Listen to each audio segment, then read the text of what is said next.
Kami dari kelompok 8 akan mempresentasikan lembar kerja peserta didik kami. Sebelumnya izinkan kami memperkenalkan diri. Nama saya Muhammad Surya Zakaria. Nama saya Peru Saripulo. Nama saya Rafli Ahmad Fauzi. Nama saya Bagus Maulana. Di sini saya akan membacakan tujuan kegiatan. Peserta didik dapat mengetahui jaringan pada tumbuhan dan hewan. Peserta didik dapat menjelaskan jaringan penyusun pada organ tumbuhan dan hewan. Landasan teorinya, jaringan pada tumbuhan dikelompokkan berdasarkan tempatnya dalam tumbuhan, tipe sel, asal-usul, dan tahap perkembangannya. Berdasarkan jumlah tipe sel penyusunnya, jaringan dibedakan menjadi jaringan sederhana dan rumit.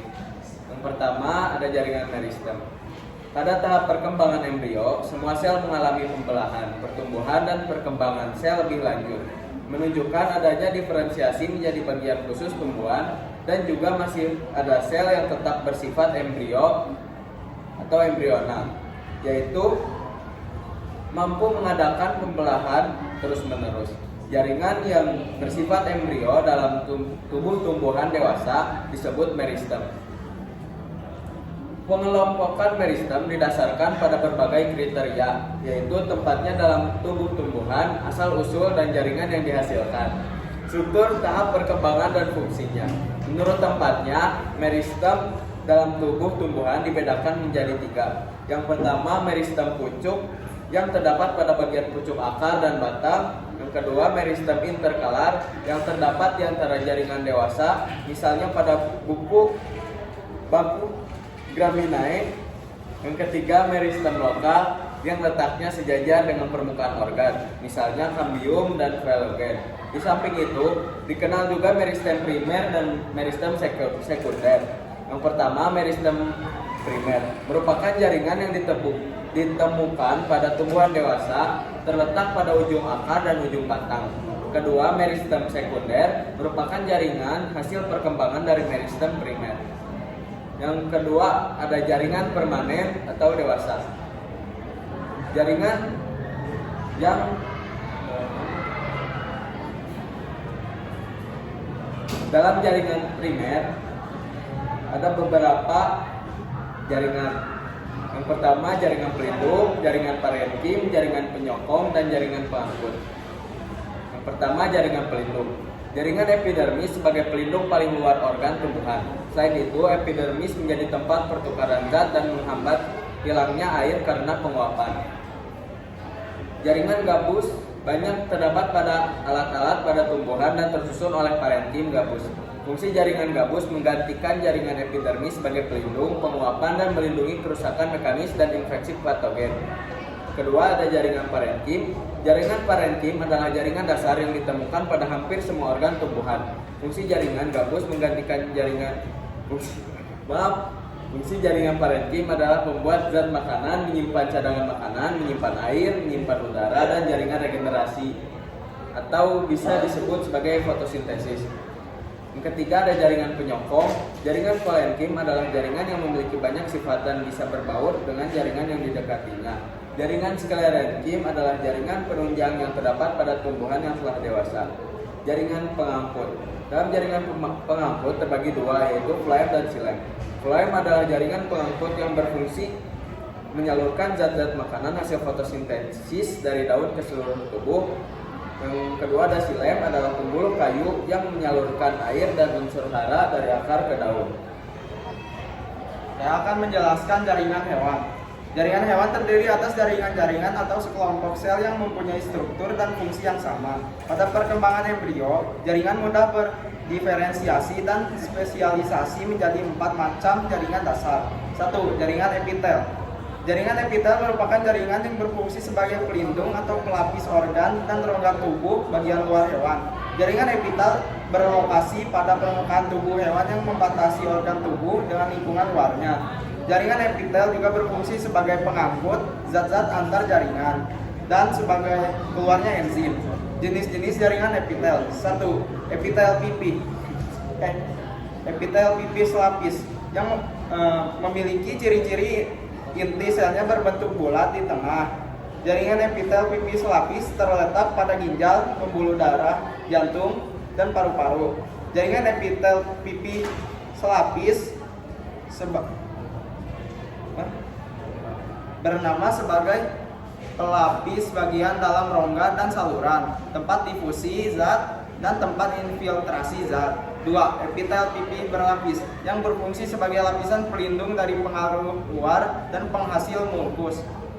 Epitel pipi berlapis terletak pada kulit, rongga hidung, laring, vagina, dan saluran anus.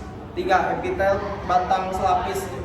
Epitel batang selapis memiliki ciri sel yang berbentuk batang dan inti sel bulat yang berada dekat dasar. Jaringan epitel batang selapis berfungsi dalam proses sekresi, penyerapan, penghasilan mukus, pelumas permukaan saluran.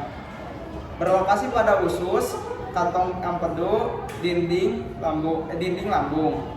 4. Epitel batang berlapis berfungsi sebagai pelindung, penghasil mukus, gerakan zat melalui permukaan, dan saluran ekskresi kelenjar ludah dan kelenjar susu.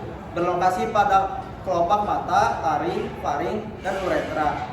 Epitel kubu 5. Epitel kubus lapis berfungsi sebagai pelindung, penghasil mukus, tempat penyerapan zat, berlokasi pada kelenjar air liur, retina mata, dan saluran dari neofron ginjal. 6. Epitel kubus berlapis berfungsi sebagai pelindung, penghasil mukus, dan pelindung dari gesekan, berlokasi pada testis, kelenjar keringat, dan kelenjar ludah. 7. Epitel transisi berfungsi sebagai penahan regangan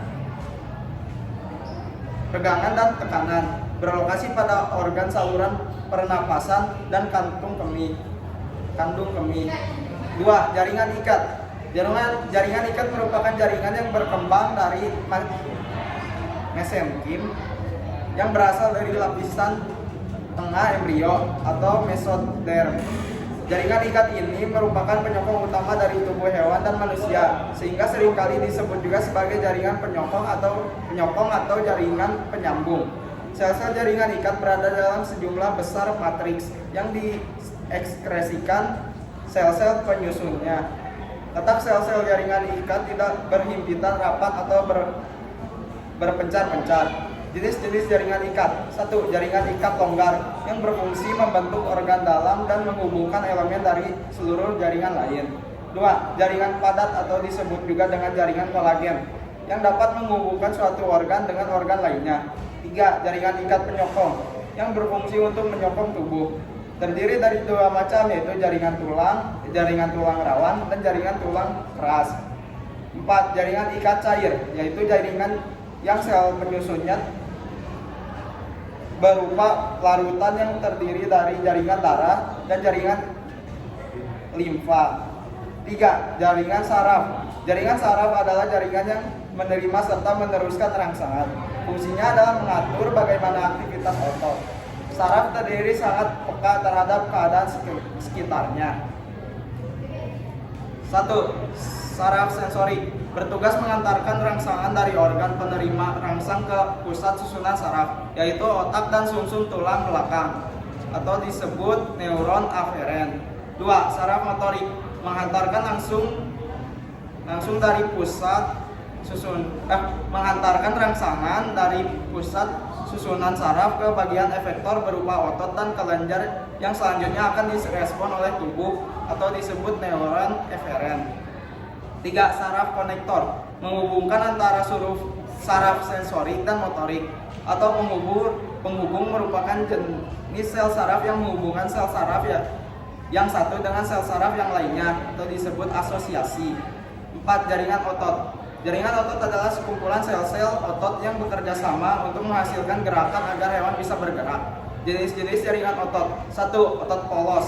Otot polos terletak di seluruh organ dalam tubuh dan saluran pencernaan, seperti usus dan lambung hewan.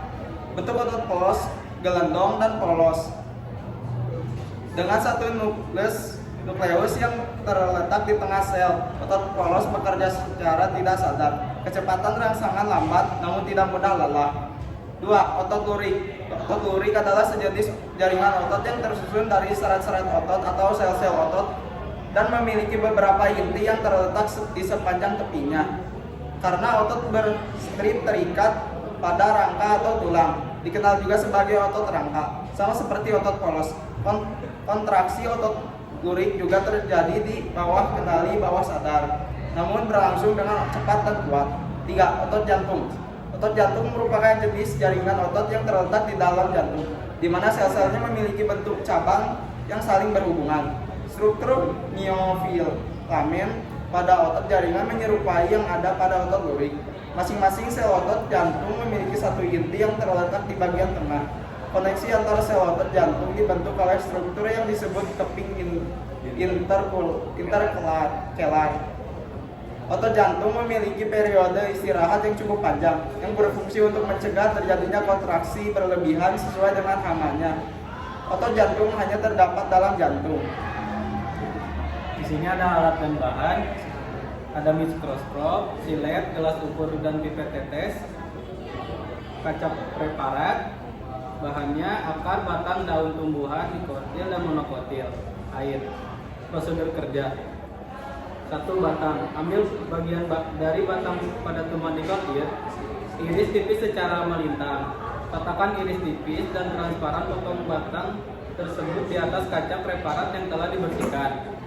Beri tetesan air di atasnya dan tutup dengan kaca penutup. Amati dengan mikroskop menggunakan pembesaran 10 kali dan 40 kali. Ulangi langkah yang sama untuk batang tumbuhan monokotil. 2. Daun. Ambil selembar daun pada tumbuhan dikotil. Iris setipis mungkin seperti sehelai rambut. Letakkan irisan tipis dan transparan potongan daun tersebut di atas kaca preparat. Berikan tetesan air di atasnya dan tutup dengan kaca penutup. Amati menggunakan mikroskop menggunakan pembesaran 4 kali, 10 kali, dan 40 kali. Ulangi langkah yang sama untuk daun tumbuhan monokotil. Pertanyaan. 1.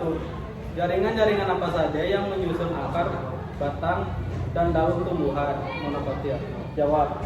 1. Akar epidermis berfungsi untuk melindungi. Korteks berfungsi untuk menyokong dan menyimpan cadangan makanan. Floem berfungsi untuk mengangkut hasil fotosintesis dari daun ke seluruh tubuh. Xilem berfungsi mengangkut air dan unsur hara dari akar ke daun. Parisida berfungsi untuk pertumbuhan sekunder dan tumbuhan akar samping.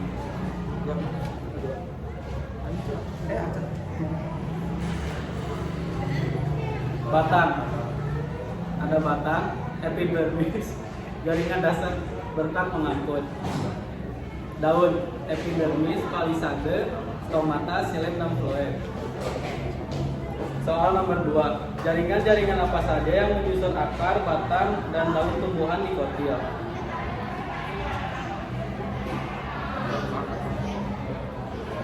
Di akar ada epidermis, korteks, endodermis, dan stele. Di batang ada epidermis, korteks, endodermis, floem, dan xilem. Di daun ada epidermis, jaringan dasar, berkas pengangkut. Pertanyaan nomor 3. Jelaskan perbedaan apa saja anatomi akar, batang, dan daun tumbuhan monokotil dan dikotil. Akar pada tumbuhan monokotil adalah akar serabut yang tipis dan kecil serta umumnya memiliki tudung akar.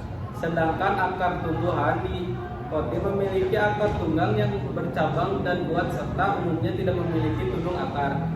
Tumbuhan monokotil biasanya batangnya tidak bercabang, tidak memiliki kabium serta terus tumbuh meninggi. Sedangkan batang tumbuhan dikotil umumnya bercabang serta memiliki kabium pada perbatasan antara xilem dan floem. Pada tumbuhan monokotil, bentuk daunnya umumnya memanjang dengan tulang daun yang sejajar. Sedangkan pada tumbuhan dikotil, bentuk daunnya lebih melebar dengan tulang daun yang menjari atau menyirip. Pembahasan. Pada pengamatan jaringan hewan preparat awetan menggunakan mikroskop pembesaran 4 kali 10 kali dapat terlihat struktur penyusunnya, yaitu jaringan ikat, tulang keras, saluran pusat atau sumsum tulang biasanya terletak di tengah-tengah tulang keras. Fungsinya pusat pertumbuhan tulang-tulang. terletak dalam matriks tulang keras. Fungsinya melindungi sel osteosit dan memisahkan dari matriks ekstravaskuler. Matriks terlihat di antara sel tulang. Fungsinya mengandung kalsium tetapi sedikit kolagen. Tulang rawan. Kondrosit terletak dalam lakuna dan beberapa terdapat berupa sel-sel isogen. Fungsinya membuat isosanuglika yang dipercepat oleh hormon pertumbuhan testosteron. Matriks kondroitin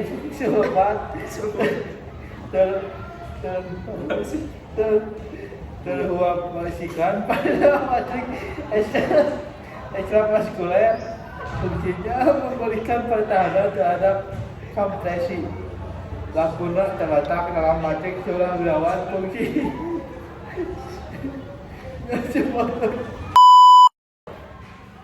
lakuna terletak dalam matriks tulang rawan. Fungsinya sebagai rumah bagi kondrosit. Jaringan darah. Sel darah putih di pembuluh darah dan jantung. Fungsinya membunuh bibit kuman pengakir. Sel darah merah di pembuluh darah dan jantung. Fungsinya mengikat oksigen untuk oksidasi. Kepong darah dibentuk di sumsum tulang belakang.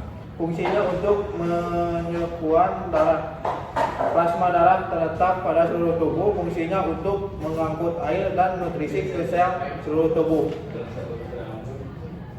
Kedua, ada jaringan otot.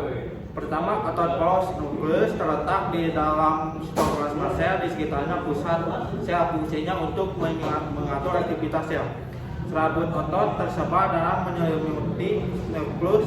Fungsinya untuk mengatur kontraksi dan relaksasi otot.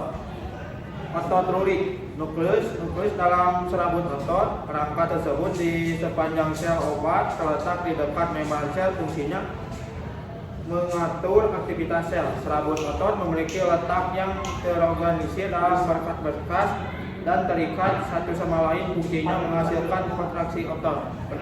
Sarkomer terletak berulang-ulang di sepanjang seluruh panjang tulang tersebut. Otot lurik fungsinya mengatur panjang total otot. Otot jantung. Nukleus terletak dalam sel-sel otot jantung yang dikenal sebagai sel kondiomisit. Fungsinya mengatur aktivitas seluler. Serabut otot terletak dalam dinding jantung, terdapat pada lapisan miokardium. Fungsinya berkontribusi tanpa perlu rangsangan saraf eksternal. Cakram berinterkaler terletak di antara sel-sel otot jantung. Sel kardiologi fungsinya adalah koneksi mekanis. Ketiga, jaringan epitel. Epitel bersilia terletak pada membran sel yang berproyeksi keluar sel. Epitel fungsinya untuk memfasilitasi transportasi dan pergerakan berbagai zat. Matriks basal terletak di bawah sel-sel epitel. Fungsinya memberikan dukungan konstruksal. Struktur serapis terletak di tengah atau dekat tengah. Fungsinya menyimpan informasi genetik. 4. Jaringan saraf. Nukleus terdapat pada inti sel. Fungsinya sebagai pengatur kegiatan sel saraf. Dendrit terdapat di penyaluran badan sel. Fungsinya sebagai penerima sinyal dan informasi dari hewan atau sumber-sumber eksternal seperti sel sensorik. Oksen. Perpanjangan badan sel. Fungsinya mengirimkan impulsi listrik dari badan sel menuju ujungnya yang disebut terminal oksen. Badan sel fungsinya untuk mentransmisikan sinyal-sinyal listrik yang memungkinkan untuk bergerak merasakan. Kesimpulan yang kita dapat dari penelitian ini, jaringan penyusun pada hewan terdiri dari jaringan epitel, jaringan otot, jaringan ikat, dan jaringan saraf. Dan pada penyusun pada tumbuhan dapat dibedakan menjadi dua, yaitu meristem dan jaringan dewasa. Dan berdasarkan hasil pengamatan pada sel hewan, bentuknya tidak tetap karena tidak memiliki dinding sel. Sedangkan pada tumbuhan bentuknya tetap karena memiliki dinding sel.